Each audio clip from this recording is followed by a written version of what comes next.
안녕하세요. 정상으로 인도하는 사람들 셀파 김혜성입니다. 자, 이번 시간에는 지난 122회 전산세무 2급 실무 문제풀이를 시작해 보도록 하겠습니다. 지금 바로 출발해 보시겠습니다. 자, 우리 프로그램 설치해 주시고요.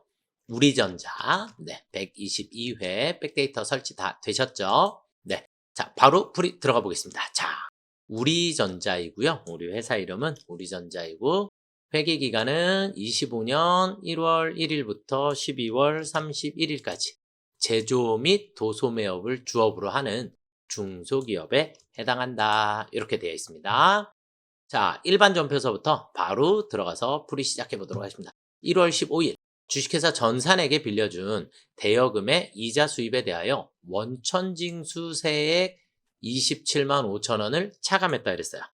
그렇죠? 이자 수입이라 그랬고요. 이자 수입이니까 이자 수익이다라고 보시면 되겠고, 차감한 금액이라 그랬으니까 우리는 이 원천징수한 금액을 우리 뭐라고 해야 되죠? 선납세금이라고 처리해 주시면 되죠. 그렇죠? 네. 자, 그리고 나머지 72만 5천 원을 보통 예금 계좌로 입금받았대요. 그러면 총 이자 수입은 총 100만 원이 되겠네요. 그렇죠? 100만 원인데 그 중에서 27만 5천 원은 원천징수를 한 거고, 그리고 나머지는 보통 예금 계좌로 입금받았다 그랬어요. 자, 우리 프로그램에서 일반 전표, 자, 컨트롤 엔터 누르시면 퀵 서치 나오게 되고, 일반 이런 식으로 자음만 입력하셔도 일반 전표 입력을 불러오실 수 있으세요. 자, 이렇게 불러와지면 조금만 창을 줄일게요. 자, 이제 우리 메인 화면은 밑으로 조금 갖다 내려놓고, 자, 그러면 여기서부터 보도록 하겠습니다. 그럼 일단 우리 01월 15일 날 이자 수익은 대변에 생기는 거죠. 그렇죠? 이자 수익 100만 원. 그중에 차변의 선납세금으로 27만 5천 원, 그리고 차변의 나머지는 보통예금으로 입금되었습니다. 이해되시죠? 자, 그 다음 문제로 넘어가 보겠습니다. 5월 25일이고요. 자, 통신판매업 신고하면서 등록면허세라 그랬어요. 등록면허세 뭐라고 하면 되죠? 세금과 공과, 그쵸? 세금과 공과로 처리해 주시면 되겠고, 45,000원 보통예금 계좌에서 지급하였다 그랬습니다. 자, 그럼 일반 전표에 ESC 하시고 방향키 왼쪽 눌러주시면 월로 갑니다. 05월 25일 날, 그럼 차변에 817번 세금과 공과 41,500원, 그리고 대변에 보통예금 41,500원 이렇게 처리해 주시면 되겠죠. 자, 다음 문제로 넘어가 보겠습니다. 자, 다시 월은 8월 30일로 바뀌게 됐고요. 토지 공정가치 700만 원을 증여받았어요. 증여받았다. 증여받으면 우리 뭐라고 하죠? 자산수증 이익이라고 처리해 주시면 되겠죠. 그렇죠? 취득세 어떻게 해야 되죠? 원가에 포함. 그러니까 취득세는 지금 토지로 처리해 주시면 되겠죠. 그렇죠? 28만 원은 현금으로 지급하였습니다. 이렇게 되었네요. 자, 그러면 ESC 방향키 왼쪽에 08월 30일 날 우리는 차변에 토지가 생겼어요. 그쵸? 토지 생겼는데 728만 원만큼 그러니까 취득세는 토지의 원가에 포함해야 하니까, 그리고 대변에 가서 현금으로 지급한 게 28만 원이고, 그럼 나머지 700만 원은 우리 자산 수증 이익으로 처리해 주시면 되겠죠. 이해가 되셨을까요? 네. 그 다음 문제로 넘어가 보도록 하겠습니다. 9월 12일 단기 투자 목적이다 라고 했어요. 그럼 단기 매매증권, 그리고 주당 5,000원씩에 매입했으니까 500만 원어치가 되겠죠. 매입 수수료 15만 원. 우리 수수료 단기 매매 증권만 수수료 비용으로 처리하는데 반드시 900번대로 처리해 주시면 되겠습니다. 그쵸? 그리고 보통 예금에서 지급하였다 이렇게 되어 있으니까, 자, 다시 일반 전표 ESC 방향키 왼쪽 09월 12일 날 우리는 차변에 단기 매매 증권 500만 원이 들어왔고요. 차변에 수수료 비용 쓰실 때 반드시 900번대에 있는 수수료 비용 해서 15만 원, 그리고 대변에 보통 예금으로 지급하였습니다. 이해되시죠? 네. 자, 그 다음 9월 30일 장기 차입금 우리은행이라 그랬고요. 상환하기로 하고 이자를 포함하여, 그러니까 지금 이자는 67만 원이 되겠죠. 그렇죠? 67만 원 보통 예금 계좌에서 지급하였습니다. 이렇게 되었습니다. 자, 그러면 자, ESC 30일 같은 월이니까 그러면 차입금을 상환을 하는 거니까 우리 차변에 장기 차입금 우리은행 7천만 원 그리고 차변에 이자 비용 67만 원 그리고 대변에 보통예금으로 지급해 주시면 되겠죠. 어렵지는 않은 것 같아요. 그렇죠? 네. 자, 그다음 메인 매출 전표로 한번 들어가 보시도록 하겠습니다. 메인 매출 전표. 자, 날짜는 10월 10일이고요. 톡톡 유통에 외상으로 판매한 제품의 공급 계약이 해제돼요. 계약의 해제. 그래서 수정전자 세금계산서를 발급하였습니다. 이해되시죠? 네. 그래서 마이너스. 자, 그러면 우리가 판매한 제품이니까 판매한 제품 우리는 뭐라고 얘기하냐면 과세 매출이었던 거예요. 그쵸? 과세 매출이었던 건데 이게 다시 계약이 해제됐으니까 세금계산서를 마이너스로 다시 발급을 해라. 이렇게 보시면 될 것 같아요. 자, 그러면 우리 프로그램에서 컨트롤 엔터 누르시고 메인 매출 전표 들어가셔서 10월 10일 날 유형은 똑같이 과세 매출이에요. 제품 대신에 우리가 공급가액서부터 공급가액이 마이너스 300만 원, 마이너스 30만 원 이렇게 되어 있죠. 그렇죠? 네. 그래서 마이너스 300, 마이너스 30 거래처는 톡톡 전자고요. 그냥 분계는 외상으로 끊어주시면 이렇게 자동으로 마이너스, 마이너스, 마이너스로 회계 처리가 됩니다. 여기까지 처리해 주시면 정답이 되겠습니다. 자, 그 다음 문제로 한번 넘어가 보시겠습니다. 10월 17일 날 개별 소비세 과세 대상 자동차라 그랬고 전자 세금 계산서를 발급받았기 때문에 우리 개별 소비세 과세 대상 불공이죠. 그렇죠? 네, 불공. 그래서 승용차 수리비를 지급했으니까 또 여기서 중요한 거 수리비. 수리비는 우리 차량 유지비로 처리해 주시면 됩니다. 영업부서라 그랬으니까 800번대 차량 유지비라고 여기 친절하게 나와 있네요. 그렇죠? 네, 친절하게 차량 유지비로 처리할 것 이렇게 되어 있습니다. 자, 금액은 75만 원이고요. 거래처는 달려라 붕붕 여기 보이시죠? 네, 자 그러면 똑같이 메인 매출 전표 가셔서 자 오늘 날짜는 10월 17일 날 17일 날 불공 그래서 자동차 공급가액은 75만 원입니다. 거래처는 붕붕 전자고요. 그 다음에 불공사유는 3번. 불공사유. 여기서 불공사유 F2 눌러서 이렇게 치시면 됩니다. 그래서 자동차와 관련된 거 3번 선택해 주시면 됩니다.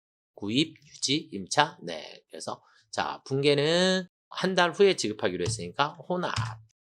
차량 유지비 800번대. 그리고 대변에 가서 우리 미지급금으로 처리해 주시면 되겠죠. 이해되셨죠? 네. 자, 그 다음 문제로 넘어가 보시도록 하겠습니다. 10월 30일 전자세금 계산서를 발급받고 그랬으니까 과세 매입이 되겠네요. 그렇죠? 30%는 현금 지급하고 대금 중 30%는 현금 지급하고 잔액은 다음 달에 지급하기로 하였다 그랬어요. 자, 여기 보니까 품목은 원재료라고 되어 있네요. 그렇죠? 네, 원재료라고 되어 있고 자, 문제는 여기에 있는 이 대금 중이에요. 대금 중. 그러면 여기서 대금이라는 말은 부가세가 포함된 금액을 얘기합니다. 부가세 포함 금액. 그러니까 대금이다 라고 하는 것은 내가 상대방한테 줘야 될 금액을 의미하는 거기 때문에 부가세 포함된 금액 그러니까 2,200만 원을 의미하는 거고 30%는 현금으로 지급했으니까 30%는 660만 원이 되겠죠. 그렇죠? 네, 이렇게 여러분들이 이해를 하시고 문제를 풀어주시면 좋을 것 같아요. 자, 그러면 10월 30일 날 우리는 과세 매입인가요? 과세 매입 원재료 2천만 원 거래처는 으뜸 전자고요. 분계는 혼합 원재료 산 거 맞고 대변에 가서 현금으로 660 그리고 대변의 나머지는 외상 매입금으로 처리를 해주시면 되겠죠. 자, 그 다음 문제로 넘어가 보시겠습니다. 11월 13일 날 두일 무역의 제품을 5,300만 원 동일자로 받은 구매 확인서에 의해서 영세율 전자세금 계산서를 발급하였습니다. 전액 다음 달 말, 그럼 분계는 외상으로 처리해 주시면 되겠죠. 그래서 영세로 우리는 입력해 주시면 되겠습니다. 그러면 11월 13일 날 우리는 영세 매출의 제품 5,300만 원, 거래처는 두일, 전자고요. 자, 영세율 구분은 무조건 3번이죠. 그래서 직접 수출은 1번, 영세는 3번 이렇게 암기해 주시면 되겠고, 분계는 자동으로 외상으로 처리해 주시면 뭐 크게 문제는 없을 것 같습니다. 그렇죠? 네. 자, 그 다음 문제로 넘어가 보겠습니다. 12월 27일 원재료를 수입이라 그랬고요. 수입은 무조건 거래처가 세관입니다. 아시겠죠? 세관으로부터 수입 전자세금 계산서를 발급받고, 부가세는 보통 예금에서 지급하였고, 자, 원재료에 관련된 회계 처리는 생략한다 그랬어요. 원재료는 지금은 세관하고의 거래이기 때문에 물품 자체의 금액은 상대 수출업자랑 하는 거기 때문에 지금은 수입 세관하고의 거래입니다. 그래서 세관하고는 부가세에 대한 회계 처리만 해주시면 되겠습니다. 자, 그러면 12월 27일 그러면 수입 원재료, 자, 금액이 우리 300만 원에 30만 원, 부산 세관 전자고요. 분계는 혼합 부가세만 나오죠. 대변에 보통 예금으로 지급하였습니다. 이해가 되셨을까요? 네, 이렇게 보시면 될 것 같아요. 자, 여기까지 우리 메인 매출 전표에 대해서 문제를 한번 풀어봤고요. 자, 그 다음은 이제 부가세 관련 문제입니다. 자, 다음 자료만을 이용하여 25년 2기 부가세 예정 신고기간 날짜 항상 확인해 주시고요. 건물 등 감가상각 자산 취득 명세서 및 공제받지 못할 매입세액 명세서를 작성하시오. 취득 시 모두 전자세금 계산서를 발급받았다. 단 불러온 데이터 값을 무시하고 새롭게, 그러니까 아래에 있는 자료만 가지고 입력해라 그랬어요. 자, 공장 이전 부지 매입과 관련하여 발생한 정지비용. 우리 정지비용은 토지죠. 그쵸? 토지. 이 정지비용은 토지예요. 토지. 그러면 토지는 감가상각 자산이 아니니까 지금 이 거래에 대해서는 공제받지 못할 매입세액 명세서에 들어가야겠죠. 그쵸? 토지가 나온 거니까 토지 파란색 공제받지 못할 매입세액. 자, 그 다음에 공장 건물 매입했다 그랬어요. 그쵸? 공장 건물 매입했으니까 이 부분은 우리 감가상각자산 취득 명세서에 들어가면 되겠고요. 자, 개별 소비세 과세 대상 승용차를 구입했어요. 승용차의 구입은 건물 등 감가상각자산 취득 명세서에도 넣어야 하고, 공제받지 못할 매입세액 명세서에도 불공이니까 2000cc 불공이니까 여기도 들어가야 한다. 그러니까 여기 파란색 2개, 그 다음에 빨강색 2개 이렇게 보시면 될 것 같아요. 자, 우리 메인 프로그램 실행해서 컨트롤 엔터 건물 등 감가상각자산 취득 명세서부터 입력을 한번 해볼게요. 자, 일단 기간은 7월에서 9월이라고 했고요. 첫 번째 07월 20일 상호 F2 눌러서 대형 건설, 그리고 건물입니다.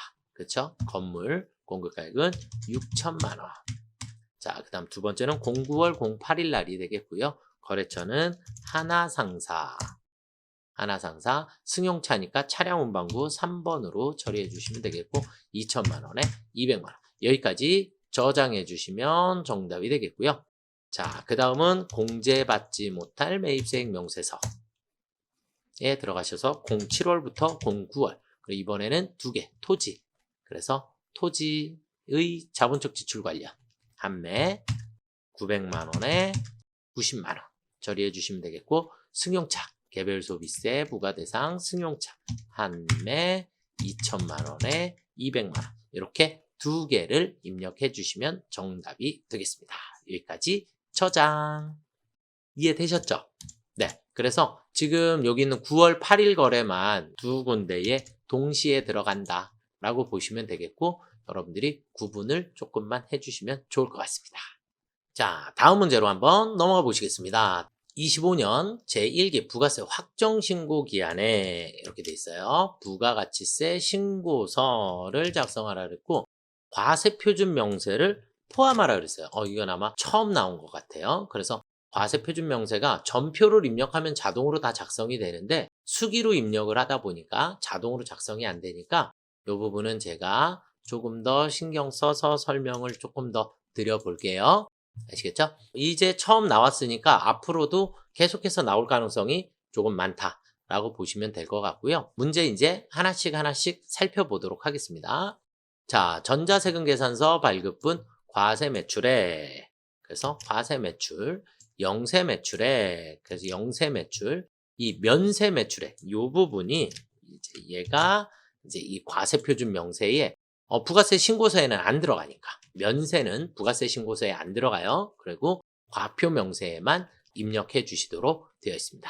자, 그 다음에 신용카드 매출전표 발행금액 1,000만 원에 100만 원인데 밑에 보니까 신용카드 매출전표 발행금액은 전부 세금계산서 발급분에 이미 포함되어 있는 금액이다라 그랬어요.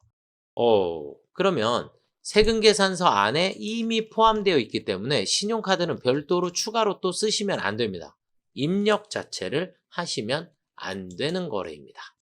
아시겠죠? 네, 이미 이 과세 매출액 안에 포함되어 있다. 이렇게 보시면 되겠고, 자, 그 다음에 일반 매입 이렇게 나와 있는데 매입, 사업과 관련된 매입이 있고 사업과 관련 없는 매입이 있어요. 그럼 우리가 사업과 관련 없는 매입은 불공이죠. 그렇죠?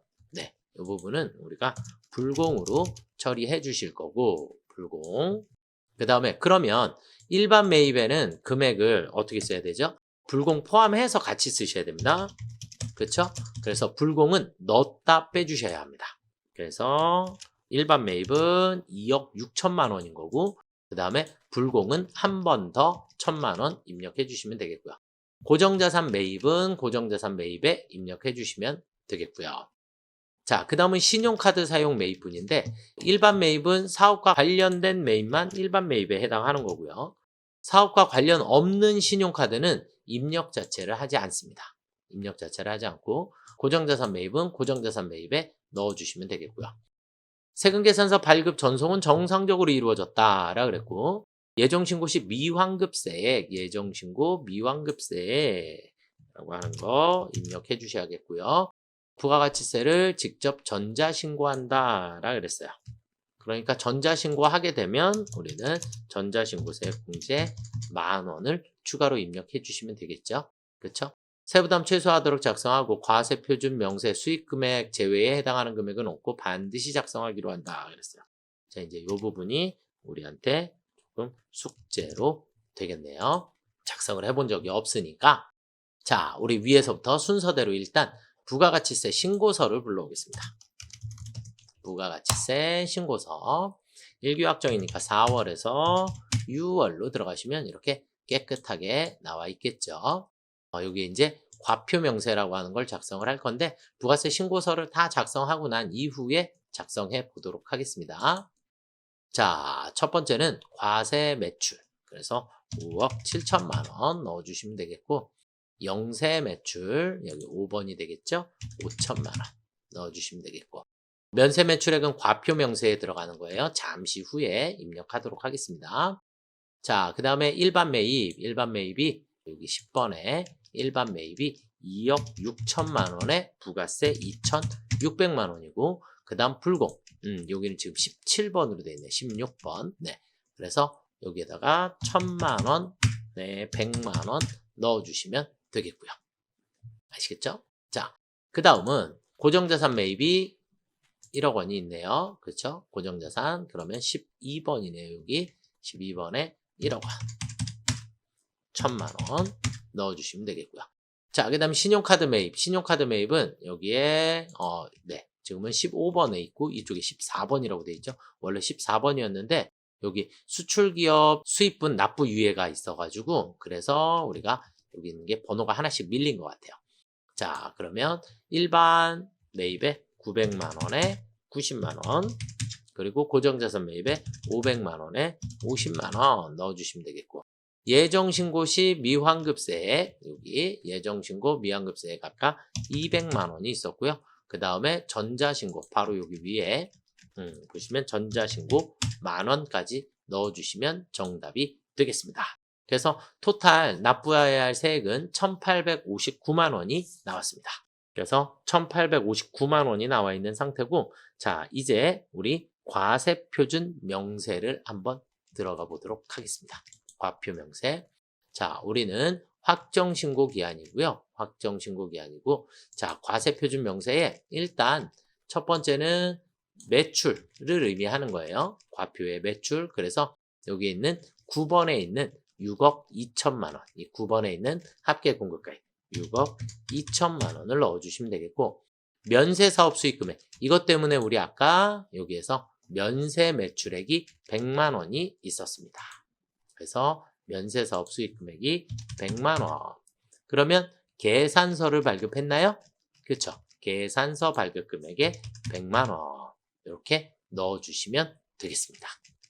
여기까지 매출에 대한 정보를 입력해 주시면 정답이 되겠습니다. 과표명세 어려운 건 아니죠. 그래서 첫 번째 여기는 공급가액, 우리 합계금액, 과세표준 및 매출세액의 합계금액을 여기다 그대로 입력해 주시면 되겠고요. 그리고 면세사업은 면세, 그리고 중복되지만 계산서 발급한 건 여기 한 번 더 입력을 해주시면 되겠습니다. 여기까지 풀이해 주셨으면 저장해 주시면 됩니다. 자, 이제 다음 결산정리사항 문제로 한번 넘어가 보겠습니다. 첫 번째, 영업부서에서 구입 시 전액 소모품 B로 처리한, 비용 처리했다 그랬어요. 그렇죠? 비용 처리한 소모품 중 미사용액은 350만 원입니다. 이해되셨을까요? 자, 그럼 여기에 우리는 소모품과 소모품 B로 처리하는데 비미자사. 그런데 지금 여기서 판매비와 관리비로 처리했다 그랬으니까 비용 처리하면 미사용액을 회계 처리해라. 금액을 미사용액. 분계는 차변의 소모품, 대변의 소모품 B 이렇게 정해져 있는 거예요. 그러니까 미사용액 350만 원을 그대로 넣어주시면 되겠습니다. 자, 그러면 우리는 일반 전표에 12월 31일 그래서 차변의 소모품 350 그리고 대변의 830 소모품 B 350 이렇게 처리해 주시면 정답이 되겠고요. 자, 그 다음은 단기 중 장부상 현금보다 실제 현금이 5만 원이 적어 현금 과부족으로 처리했던 이렇게 돼 있어요. 현금 과부족으로 처리한 건 무조건 합계잔액 시산표 들어가셔서 어느 변에 있는지를 확인을 꼭 해주시기를 바라겠습니다. 자, 그러면 합계잔액 시산표에 들어가서 보시면 엔터 치시면 12월 31일 나올 거고 현금 과부족 잔액이 차변에 있다라는 거 확인이 되세요. 그러면 차변에 있으니까 어디로? 대변으로. 그래서 무조건 반대쪽으로.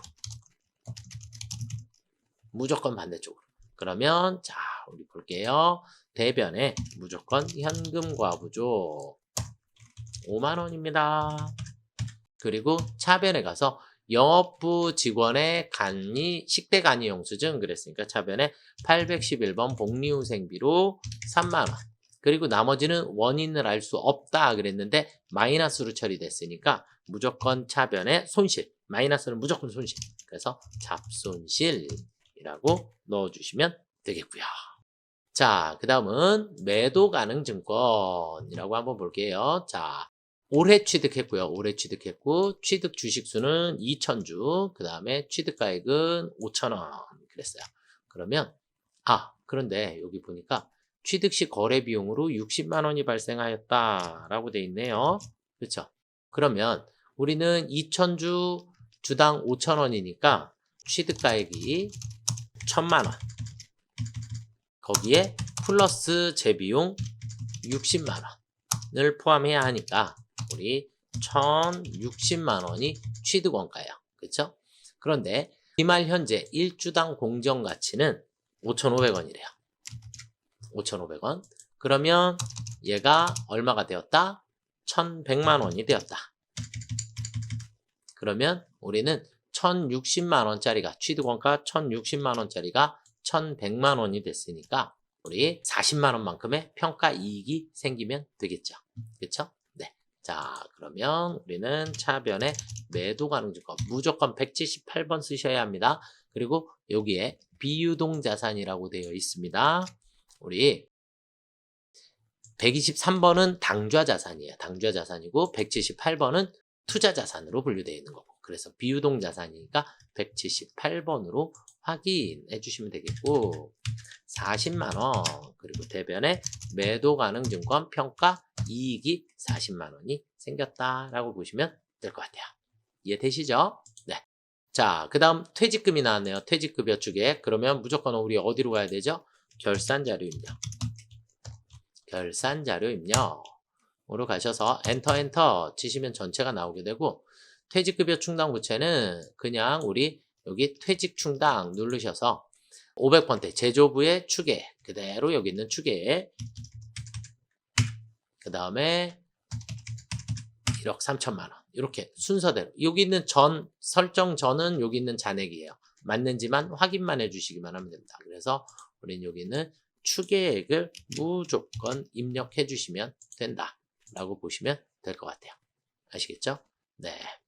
여기까지 결산 반영해 주시면 되겠고요. 자, 그 다음 문제는 무형자산에 대한 상각비예요. 근데 금액도 다 계산돼서 나와 있고 특허권 상각비, 개발비 상각비 그냥 나와 있으니까 결산자료 입력해서 화면을 아래쪽으로 쭉 내려가시다 보면 판매비와 관리비에 무형자산 상각비에 특허권 500만원 그리고 개발비 800만원 네 이렇게 나와 있죠. 그럼 결산이 다 끝난 것 같아요. 그렇죠? 그럼 반드시 전표 추가 예 눌러주시면 자동 결산 붕괴 완료라고 되었습니다. 끝났죠. 여기까지 재무, 부가세 모두 문제를 풀어봤고요. 자 이제 원천징수 문제로 한번 들어가 보시도록 하겠습니다. 자 올해 김재열 사원이라고 했고요. 부양가족이고 세부담 최소화 가능하면 모두 공제받고자 한다 그랬어요. 사원 등록 메뉴에 부양가족 명세 탭을 작성하시오 이렇게 되어 있네요. 그렇죠? 자 일단 화면상으로 먼저 확인해 볼게요. 김재열 본인 남성이고요. 총급여액 그 다음에 배우자 일용근로소득은 상관이 없죠. 그렇죠? 왜냐면 분리과세니까 분리과세 대상 소득은 해당 사항이 없습니다. 무조건. 그렇죠? 네. 이렇게 보시면 되겠고 자, 모친 주거 형편상 별거. 주거 형편상 별거 하고 있는 건 가능합니다. 그런데 5월에 사망이 돌아가셨대요. 당해 연도까지는 됩니다. 여기까지는 가능하다. 이렇게 보시면 되겠고 배당소득 금액이 1,500만 원이 나왔어요. 배당소득 금액. 그럼 배당소득 금액 얼마 이하면 가능하죠? 이자 배당소득은 2천만 원 이하이면 무조건 부양가족으로 가능하다라고 보시면 되겠고 자, 형이 있고요. 장애인복지법에 따른 장애인이라고 되어 있습니다. 분리과세 신고한 분리과세라 그랬으니까 소득이 없는 거죠. 분리과세는 무조건 원천징수함으로써 과세 의무가 종결되고 분리과세 소득은 소득으로 인정되지 않습니다. 아시겠죠? 그 다음에 동거 네 일환성 쌍둥이 첫째 둘째 이렇게 되어 있네요. 이해되셨죠? 그러면 전부 다 입력해 주시면 될 것 같네요. 그렇죠? 네, 전부 다 입력해 주시면 될 것 같습니다. 자, 그러면 사원 등록으로 가셔서 우리 김재열 본인의 부양가족 명세에 가셔서 순서대로 입력을 한번 해보도록 하겠습니다. 본인이고요. 자, 배우자 박효정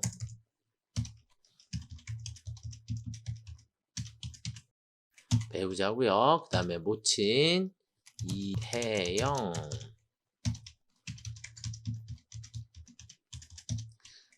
자, 그 다음에 형제자매 김창열 파리 0717-1333-456 그 다음에 아들 김재민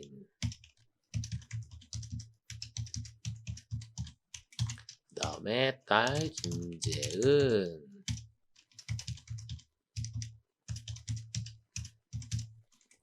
이렇게 해서 모두 다 공제 대상이기 때문에 넣어주시면 되겠고, 김창렬 형만, 형은 장애인이죠. 그쵸? 여기가 부가 아니라 장애인으로, 장애인복지법에 따른 장애인으로 입력해 주시면 되겠고, 내 자녀 첫째, 둘째 여기다가 쓰시면 안 돼요. 첫째, 둘째. 그리고 자녀라는 절대 건드리시는 거 아니에요.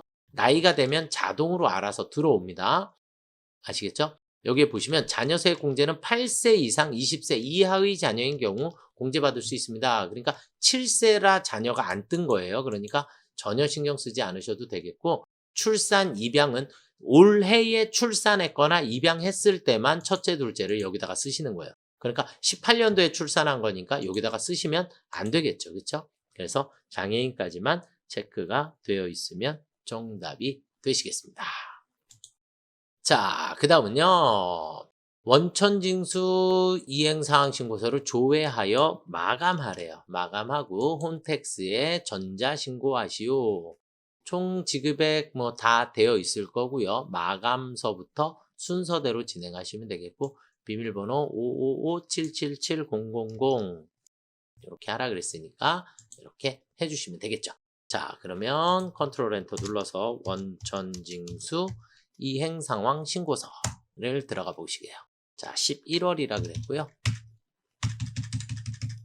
그러면 이렇게 들어와 있어요. 금액만 확인해 볼게요. 833만 3,320원 같고요. 43만 4,640원 됐죠? 들어오시면 제일 먼저 여기 뭐 하라 그랬냐면 여기서 마감하라 그랬어요. 그래서 마감. 그럼 마감 버튼 떴죠. 그쵸? 자, 그럼 컨트롤 엔터 눌러서 전자신고 들어가시면 돼요. 위에 있는 전자신고는 부가세고 지금은 원천세입니다. 아시겠죠? 그래서 원천세에 있는 전자신고에서 엔터 치시면 이렇게 나올 거고, 지급기한 11월부터 11월입니다. 엔터 치시게 되면 이렇게 11월 분이 나오게 될 거고요. 제작 파일이 생성되었습니다. 비밀번호 아까 몇 번이라 했죠? 555-777-000 555-777-000 넣어주시면 되겠고요. 확인. 자, 그 다음 홈택스 바로 가기 누르시고, 첫 번째 메인 화면은 페이크니까 필요 없고, 찾아보기 가시게 되면 화면 제일 아래로 내리시면 오늘 날짜의 파일이 이렇게 생성되어 있는 걸 보실 수 있으세요. 열기. 자, 화면 내리셔서 형식 검증하기 555-777-000 확인해 주시고, 결과 확인, 내용 검증, 결과 확인, 전자파일 제출하기, 확인. 인쇄는 안 하셔도 돼요. 닫기.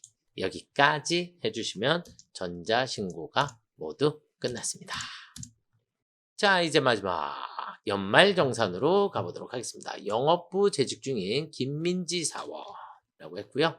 연말정산 추가자료 입력 메뉴에 부양가족, 신용카드, 의료비, 연금저축 탭을 입력하고, 연말정산 입력 탭 마지막에 여기 있는 걸 꼭 반드시 해 주셔야지 된다라고 보시면 될 것 같아요. 자, 그러면 이제 부양가족에, 자, 일단 본인은 여성 근로자입니다. 여성 근로자. 2로 시작하니까. 그쵸? 여성 근로자고, 대신에 배우자가 있지요. 배우자가 있는 여성은 부녀자 공제를 받을 수 있는데, 총급여액이 6,570만 원이기 때문에 부녀자 공제를 받을 수 없습니다. 그러니까 총급여액 3천만 원까지. 총급여액 3천만 원 이하인 경우에 그때는 부녀자 공제를 받으실 수 있는 거고, 지금은 총급여액이 많기 때문에 부녀자 공제는 받을 수 없습니다. 배우자는 총급여액이 1억 원인 관계로 강백호는 소득 제한에 걸렸다. 그래서 소득 제한에 걸렸습니다. 아시겠죠? 그래서 부로 처리해 주시면 되겠고, 양도소득 금액 얼마까지 가능하죠? 100만 원까지 가능합니다. 아시겠죠? 그래서 본인의 모, 그 다음에 강한, 강해, 뭐 이렇게 해서 둘째, 여기에 25로 시작했네요. 그쵸? 25로 시작했으니까 올해에 출산한 거 맞죠? 그래서 출산, 입양에 둘째로 반드시 넣어주셔야 합니다. 이해되셨죠? 자, 그러면 일단 강백호가 소득 제한에 걸렸기 때문에 일단 강백호에 해당하는 것들을 지워볼게요. 강백호 의료 보험료 공제받을 수 없고요. 의료비는 공제받을 수 있고요. 그 다음에 신용카드 공제받을 수 없습니다. 그래서 강백호 거를 일단 먼저 집어넣고, 자, 그 다음에 김민지, 그 다음 자녀, 등록금, 방과 후 수업료 모두 다 되는 거죠. 질병 치료 되는 거고, 산후조리원, 네, 암기하셔야 합니다. 암기하셔야 합니다. 왜요? 산후조리원은 300만 원이어도 300만 원을 모두 공제받으실 수가 없고, 산후조리원은 200만 원까지만, 200만 원만 공제를 받으실 수 있습니다. 그래서 300만 원 자체는 입력을 하시면 아니 되겠습니다. 허리 디스크 수술비 되는데 실손의료비 70만 원 별도로 넣어주시면 되겠고요. 자, 그 다음은 신용카드. 신용카드 그러면 여기는 대중교통 30만 원이 포함되어 있으니까 신용카드 금액을 2,200만 원으로 바꿔주시면 되겠죠. 그렇죠? 네. 그래서 30만 원 지워볼까요? 그냥 이렇게 체크만. 500만 원이니까 500만 원은 400만 원으로, 400만 원으로 지금 여기는 2,200만 원으로 이해가 되시죠? 네. 이렇게 보시면 될 것 같아요. 2,200만 원으로 넣어주시면 되겠고, 자, 그 다음에 직불카드 50만 원 포함되어 있으니까 이 금액도 120만 원으로 수정해 주시면 되겠고, 나머지는 그냥 그대로 입력을 해 주시면 되겠죠. 그래서 이 금액들을 체크를 조금 해 놓을게요. 하고 대중교통, 다음에 전통시장, 그리고 대중교통에 추가로 입력을 해 주시면 되겠죠. 네. 자, 그러면 우리 연말정산 추가절 입력으로 들어가셔서 일단 F2 눌러서 김민지를 불러오겠습니다. 김민지 불러오시고 부양가족 일단 입력은 되어 있네요. 그렇죠? 다 부라고 되어 있으니까 본인이 있고 그 다음에 한미자 모 가능하죠. 그래서 60세 이상으로 넣어주시고, 강백호는 여기서 부로 놔두셔도 되고 여기에 소득 기준 초과, 네, 이렇게 체크를 해주셔도 됩니다. 원칙은 지금 이 칸이 있으니까 체크를 해주시면 되겠고요. 이번에 정답은 체크를 안 하셔도 기본공제 부로 처리하신 것도 다 정답으로 인정이 되었습니다. 자, 20세 이하에 해당하고 20세 이하에 해당하고, 그런데 출산, 입양에 자동으로 첫째라고 들어와 있는데 둘째가 되겠죠. 그렇죠? 자녀 자동으로 강한만 단어로 들어와 있는 상태이고요. 이해가 되셨을까요? 자, 그 다음은요, 이제 보험료. 김민지서부터, 김민지의 일반 보장성 보험, 일반 보장성에 50만 원 넣어주시면 되겠고요. 자, 그 다음에 한미자 선택하신 다음에 또 보장성 보험 따당 들어가셔서 한미자 20만 원. 자, 그 다음에 강한 들어가셔서 일반 보장성 강한 20만 원. 그 다음에 강해 일반 보장성 10만 원. 되셨죠? 네. 자, 이렇게 해서 입력해 주시고, 그 다음 본인, 김민지 본인, 그래서 300만 원. 대학원인데 뭐 상관없죠, 본인 거니까. 자, 그 다음에 강한 클릭해 주시고 방과 후 수업료 40만 원. 그 다음에 여기 칸을 반드시 입력해 주셔야지 돼요. 여기 보시면 이렇게 취약 전 초중고, 그래서 2번 초중고에 해당한다. 여기 있는 거 안 써주시면 안 됩니다. 네, 이렇게 넣어주시면 되겠고요. 자, 그 다음 의료비는 한 사람씩 불러와야 해요. 자, 의료비 클릭하신 다음에 첫 번째 김민지 F2 김민지 선택해 주시고 국세청 자료고요. 그냥 금액에 357만 원 넣어주시면 됩니다. 산후조리원도 본인 건데 산후조리원 같이 쓰시는 거 아니에요. 아시겠죠? 산후조리원은 꼭 반드시 별도로 입력해 주셔야 합니다. 다시 한번 김민지 불러오시고 국세청 200만 원만 입력해 주시고 산후조리원에서 여 체크해 주셔야 합니다. 여로 바꾸는 건 여기 화면 아래쪽에 해당합니다. 1번.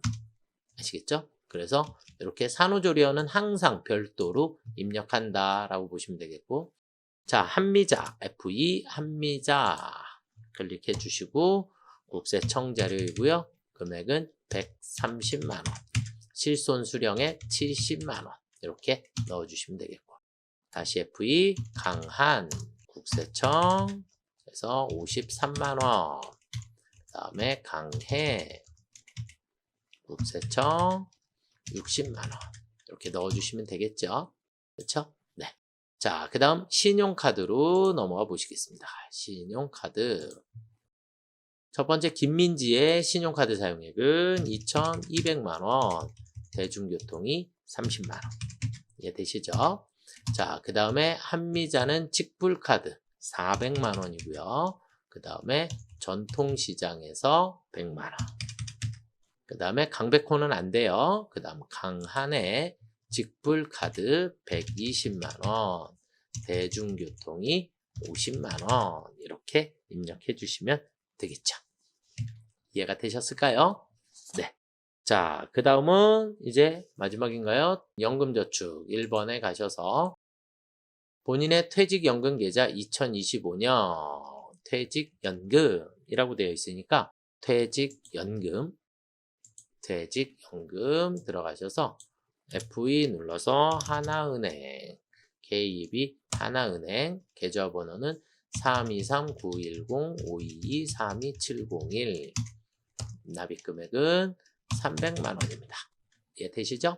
이렇게 넣어주시면 되겠고 여기까지 입력이 모두 다 끝났습니다. 모두 다 끝났는데 반드시 연말정산이 끝나고 나면 연말정산 입력 탭에 가셔서 여기를 가보시면 이렇게 빨강 색깔 금액들이 있어요. 그러니까 전체가 여기로 다 들어오지 않았다라는 의미이시고 부양가족 탭 불러오기를 반드시 실행해 주셔야 합니다. 그래서 쭉 들어오면 정산이 끝나신 겁니다. 이렇게 해주시면 저장. 그래서 마지막 연말정산 입력 탭을 완성하시오 이렇게 되어 있죠. 그렇죠? 그래서 마지막에 연말정산 입력 탭에서 부양가족 탭 불러오기를 반드시 실행을 해주시면 될 것 같아요. 자, 일단 이번 시험엔 처음 나와 있는 문제가 있기 때문에 다시 한 번만 체크를 해드릴게요. 우리 아까 어디였죠? 부가세에서 이 과세표준 명세라는 게 처음으로 등장을 했어요. 그래서 이 부분은 여러분들이 꼭 숙지를 해주셨으면 감사하겠습니다. 아시겠죠? 네. 이번 시험에 좋은 결과 있으시기를 저는 열심히 응원하겠습니다. 오늘은 여기까지 하도록 하겠습니다. 수고들 많이 하셨습니다.